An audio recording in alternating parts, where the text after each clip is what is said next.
Peoples party का अवामी long मार्च आज साहिबाद से ओकाड़ा पहुंचेगा। शानदार इस्तकबाल की तैयारियां मुकम्मल। तहरीक इंसाफ का हुकूक सिंध मार्च टंडो जाम से हैदराबाद का रुख करेगा। हुकूमत गिराने और बचाने का मौसम चल रहा है, अवाम का कोई नहीं सोच रहा। सिर्फ वजीर आजम को हटाकर दूसरा लाने से हालात बेहतर नहीं हो सकते। मुस्तफा कमाल की सहाफियों से गुफ्तगू। मारूफ अदाकार मसूद अख्तर लाहौर में इंतकाल कर गए। जवान बेटे की अचानक मौत के बायस हार्ट अटैक हुआ था। 2 माह से अस्पताल में जेरे इलाज थे। नमाज जनाजा आज बाद नमाज असर अदा की जाएगी।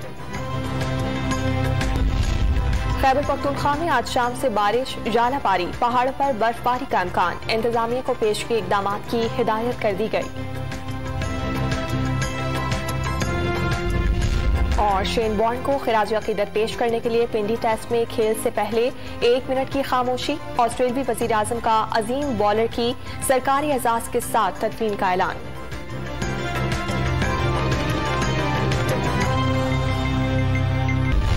पीपल्स पार्टी का अवामी लॉन्ग मार्च आज साहिबाद से ओकाड़ा पहुंचेगा। शानदार इस्तकबाल की तैयारियां मुकम्मल। तहरीक इंसाफ का हुकूक सिंध मार्च टंडो जाम से हैदराबाद का रुख करेगा। हुकूमत गिराने और बचाने का मौसम चल रहा है, अवाम का कोई नहीं सोच रहा। सिर्फ वजीर आजम को हटाकर दूसरा लाने से हालात बेहतर नहीं हो सकते। मुस्तफा कमाल की सहाफियों से गुफ्तगू।